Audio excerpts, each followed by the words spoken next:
Daniel Souza, a outra bomba do dia, né, outra grande notícia do dia, foi a ligação telefônica de 2 horas e meia entre os best Fala um pra friends, Daniel. chuchu, hein, Tanguy? Fala um pra Falaram pra chuchu. cara. Parece o Mas assim, Tanguy, tem gente. que. Tanguy me liga, fala sem parar, meu Deus do céu. E agora Daniel tem que falar sobre Souza, essa eu ligação tenho meu também. celular aqui. Posso pegar meu celular, Daniel Souza? Não Posso precisa, não há pegar? necessidade. Não há Tem necessidade certeza? disso. Então tá Absoluta. bom.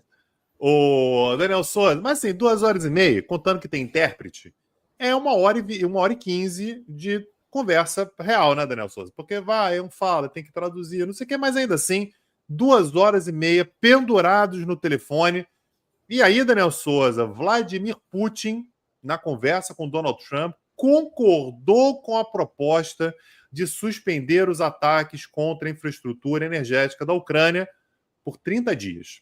A Casa Branca fez o anúncio e o Kremlin confirmou. Então, segundo o anúncio da Casa Branca, Daniel Souza, os líderes concordaram com o movimento que o movimento para a paz, começará com um cessar-fogo na energia e na infraestrutura, bem como negociações técnicas sobre a implementação de um cessar-fogo marítimo no Mar Negro, cessar-fogo total e paz permanente. Então, são as etapas das negociações. Essas negociações começarão imediatamente no Oriente Médio. A gente sabe que a Arábia Saudita tem sido o espaço no qual essas negociações têm acontecido. Agora, Daniel, a Rússia fez questão de vir a público também e dizer, olha, só para deixar claro aí, a gente está falando sobre 30 dias de um cessar-fogo parcial. Não é um cessar-fogo completo, são 30 dias ao longo dos quais a Rússia promete que não atacará a infraestrutura ucraniana e nada relacionado à energia na Ucrânia. Então, segundo a Rússia, tá, isso é um cessar-fogo parcial, temporário, porque o Putin colocou, inclusive para o próprio Trump, uma pré-condição fundamental para qualquer cessar-fogo de longo prazo. E o cessar-fogo tem que haver a paralisação imediata de todo o envio de armas para a Ucrânia. O Putin, Daniel Souza, é tudo menos besta. É malandro. Então o que ele está dizendo é, olha, para ter um cessar-fogo, todo mundo tem que parar de mandar armas para a Ucrânia. A Europa, que está vendo isso tudo de Não vai longe, porque não foi acontecer, não vai convidado, acontecer. É. a Europa está olhando para isso e está falando assim, gente, olha só, a gente não pode fazer isso de jeito nenhum, porque senão isso vai colocar uma trava na Ucrânia, a Ucrânia vai parar de receber armas e a Rússia vai estar liberada para se armar loucamente. O resultado é nunca mais a gente consegue fazer uma negociação em pé de igualdade. Só para ter uma ideia, Daniel, como é que a Europa está de fato olhando para isso com muita preocupação.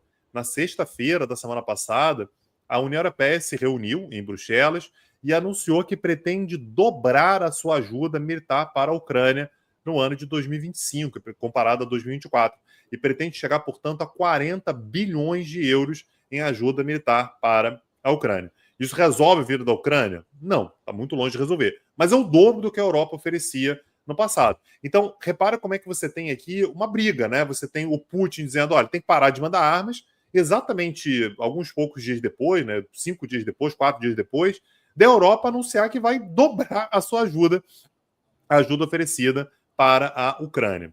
Aliás, Daniel, o próprio Putin, algumas horas antes da alegação, ele fez um discurso para líderes empresariais russos, né? Então, ali a nata do empresariado russo teve um discurso do Putin, e o Putin ele fez um discurso, Daniel, que também é meio que uma preparação para a reunião que ele teria com o Trump. Ele diz que a Rússia não pode confiar no Ocidente. Né? Então, abro aspas aqui, acho interessante prestar atenção nessa fala.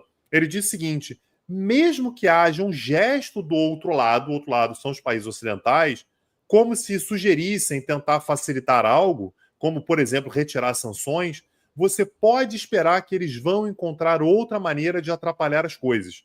Vocês, empresários, devem investir onde for lucrativo para vocês e para a Rússia, onde, aqui na Rússia, os lucros são altos e os investimentos são protegidos de forma confiável. Ou seja, o que ele está dizendo é, daqui a pouco vai vir uma Europa ou Estados Unidos querendo tirar sanções e vocês, empresários, não podem ficar com os olhinhos brilhando e querer levar investimentos para fora do país, porque agora pode. É aqui que vocês encontram proteção e é aqui que vocês encontram lucros elevados. Então, Daniel, a gente teve um encontro, uma conversa telefônica ali entre Trump e Putin, que aparentemente, né, o Trump tentou fazer, se for um grande encontro, com grandes resultados, mas ainda falta muito, né? Ainda falta, Daniel, tudo. Ainda falta você ter um acordo sobre o que vai ser feito. Então, na pauta de hoje, né, isso foi dito pelo próprio Trump, os temas negociados ali foram os ativos ucranianos. É horrível, né, Daniel? Porque a negociação ela fala sobre os ativos ucranianos sem a Ucrânia estar na mesa. A chance, Daniel, aqui vou tentar projetar o que pode acontecer lá na frente. Existe uma chance enorme de você ter, no fim da guerra, quando quer que ela aconteça, a Ucrânia tendo perdido 20% do seu território, talvez mais, e a Ucrânia ter cedido uma parte dos seus minerais para os Estados Unidos. A Ucrânia pode perder tudo. Ela pode perder as suas terras raras e perder o seu território. E foram negociados também usinas, né, como, por exemplo, a usina de Zaporizhia. A usina de Zaporizhia, é importante lembrar, a usina nuclear, é a maior da Europa e está num território que hoje é dominado pela Rússia. Então, isso também esteve como base das negociações. Não está claro se falaram, né, se foi negociado nessa ligação de hoje, alguma possível divisão do território ucraniano. Então, se a Rússia vai ficar, se não vai e tal. Não ficou claro se isso foi negociado. Mas, pelo menos, duas altas autoridades norte-americanas, como, por exemplo, Marco Rubio, né, o secretário de Estado, e o Peter Hegseth, que é o secretário de Defesa, já disseram que não é crível devolver todos os territórios ucranianos. Isso não vai acontecer. O Trump, no entanto, já cedeu com relação à demanda russa de manter a Ucrânia fora da OTAN. O Trump já falou, não, pode ficar tranquilo. A OTAN, por mim, nem existiria. A OTAN me atrapalha. Você imagina colocar a Ucrânia para dentro? Isso não vai acontecer. E os Estados Unidos vêm vendo com bons olhos, Daniel, a possibilidade de reconhecer a Ucrânia com o status de país neutro. Isso significaria, portanto, ter limites territoriais para o exército ucraniano. Então, a Ucrânia poderia ter um exército, mas ela não poderia estar no território inteiro, como, por exemplo, perto da fronteira com a Rússia, e também um orçamento limitado para as suas armas. Só para terminar, Daniel, uma última coisa que naturalmente teve um impacto bastante grande nessas negociações aparentemente, a aventura ucraniana em Kursk está chegando ao fim, exatamente no meio dessas negociações. É uma demonstração de força muito grande da Rússia, mas a Ucrânia chegou a ter, em território russo, cerca de 1.000 quilômetros quadrados, teve que fazer um recuo ao longo do fim de semana e, nesse momento, detém cerca de 50 quilômetros quadrados.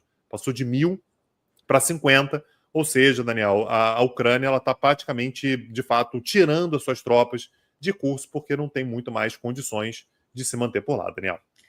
Agora, Tanguy, esse posicionamento do Trump é uma conversa de maluco, né? Porque numa semana ele conversa com os ucranianos, aí parece aceitar tudo que os ucranianos querem. Não, retomo a ajuda militar, retomo também a ajuda de inteligência, vou conversar com Putin, já delineamos aqui um cessar-fogo, etc. Aí na semana seguinte, ele conversa com os russos, nesse caso em particular com o Putin, e aí parece que aceita tudo que o Putin quer. Não, a Ucrânia vai ter um exército limitado, a Ucrânia não pode ter um orçamento militar também limitado, não pode ter tropas em qualquer lugar, o que é isso? Imagina, também não vai entrar na OTAN. Aí fica uma conversa de doido, porque você não tem os envolvidos nessa negociação, incluindo aí os próprios europeus, que prometem aumentar a ajuda militar, e parece que você está andando em círculos, né? Porque existe um nó na questão, que é muito claro, que é o seguinte: a Ucrânia quer, e os europeus também, quer garantias de segurança, que a Rússia não vai voltar para tomar um pedaço do seu território, e a Rússia considera que essas garantias de segurança são inadmissíveis, né? Porque todos nós sabemos, e a Rússia não esconde muito bem isso, que intenciona, em algum momento, voltar à carga para tomar mais um pedaço do território ucraniano. Então, é uma negociação muito complicada e o Trump não tem se mostrado nem de perto um negociador habilidoso em toda essa questão. Ele quer sair de lá, ele quer um acordo dos recursos, né, minerais ucranianos, quer restabelecer algum grau de normalidade com a Rússia, e é isso, ele não dá a mínima para o que vai acontecer ou quais serão as consequências. Por isso que me parece que ele vai aceitando todas as exigências dos dois lados. Gente, o que vocês querem? Eu só quero ir embora. O que vocês querem? A Ucrânia quer isso? Ótimo. A Rússia quer isso também? Ótimo. E aí, quando você bota as exigências dos dois lados, elas são contraditórias. Incompatíveis. Obviamente, elas são incompatíveis. Então, é uma loucura isso, o que a gente vai observando, porque você não avança, mas quem ganha com isso é a Rússia, porque a Rússia tem tido aí condições de avançar militarmente e melhorar até os seus termos de negociação. E assim, eu sei que é estranho, né? Mas disso tudo falei pra caramba aqui, Daniel, sobre a conversa, a ligação, pô, os europeus e tal. Eu não falei o nome do Zelensky, né? O Zelensky chegou na Finlândia, né? Para fazer um acordo de armas lá. Ele já tem um acordo com a Finlândia já tem algum tempo e tudo. A Finlândia é um super apoio da Ucrânia. Ele disse, ninguém perguntou, mas ele disse que vê com bons olhos um cessar-fogo parcial, mas quer a inclusão da Ucrânia e do restante da Europa nas negociações. Mas você vê, Daniel, como é que o Zelensky ele ficou absolutamente escanteado, né? Você tem uma negociação que está acontecendo, uma ligação que acontece entre Rússia e Estados Unidos, a Europa se manifestando sobre mandar armas e tal, e basicamente o Zelensky ele está boiando nessa história toda. Vamos ver, Daniel, mas não acho que seja muito assim, um cenário muito propício para um acordo de paz que basicamente preserva, assim, seja capaz de preservar a Ucrânia nos próximos tempos.